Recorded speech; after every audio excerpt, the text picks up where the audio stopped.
Mari membaca 10 menit menggunakan telinga. Allah dari kekosongan. Jika ide-ide termasuk bola-bola golf itu berlanjut untuk ada ketika kita memperhatikannya, Berkeley berpendapat bahwa beberapa pikiran yang lain harus merasakan semua itu sementara waktu. Jika itu bukanlah bola-bola golf, tetapi dunia seluruhnya yang terus berjalan ketika kita mengedipkan mata atau tidur atau bahkan mengabaikannya, bolehlah sebuah pikiran tanpa batas yang mampu melakukannya.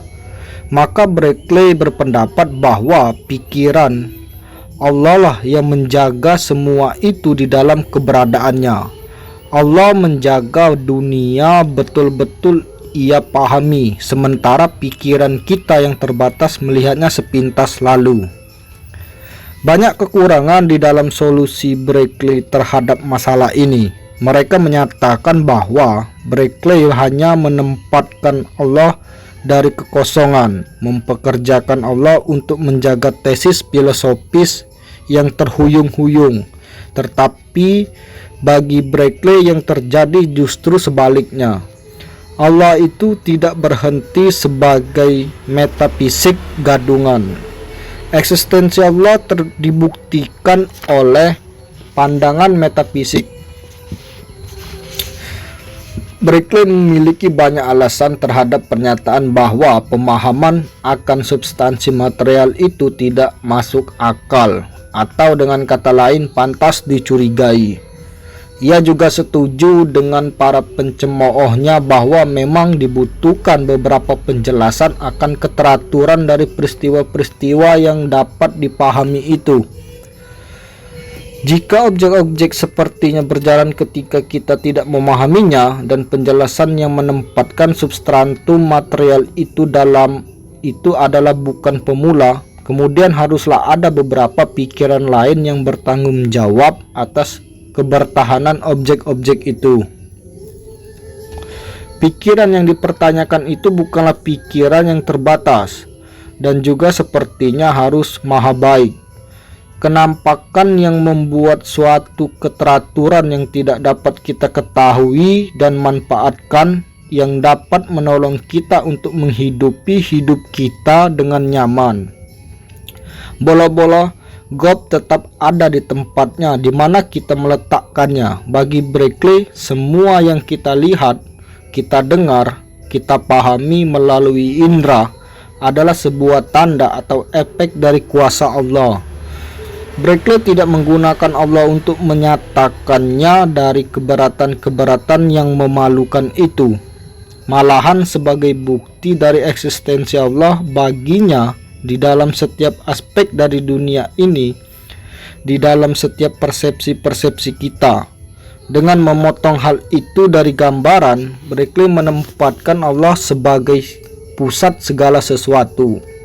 Begitu banyak yang ia ungkapkan bagi materialisme Hobbes, Locke, dan secara umum pandangan empiris tentang dunia yang tidak berbicara banyak tentang Tuhan.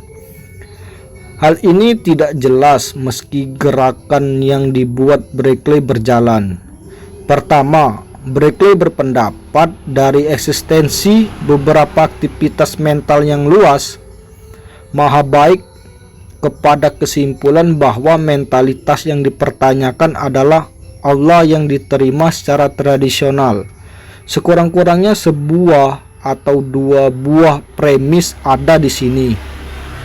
Kedua, dan mungkin lebih buruk, Berkeley menggantikan sebuah benda anggapan, substansi material, dengan yang lain, Allah. Bahkan jika kita akui bahwa paham tentang hal itu agak membingungkan atau misterius, dengan menggantikan sebuah misteri material dengan sebuah yang ilahi itu bukanlah suatu kemajuan. Tidak jelas jugalah tujuan umum Berkeley dengan menempatkan pandangan umum itu sebagai suatu kesuksesan. Ia menyatakan bahwa benda-benda yang saya lihat dengan mata saya dan saya sentuh dengan tangan saya itu ada. Sungguh ada, tidak saya pertanyakan sama sekali. Hanya satu benda yang eksistensinya kita tolak, yakni yang disebut oleh para filsuf sebagai hal atau substansi tubuh. Dan dalam melakukannya tidak menimbulkan kerusakan bagi umat manusia yang lain. Saya tidak akan pernah luput darinya.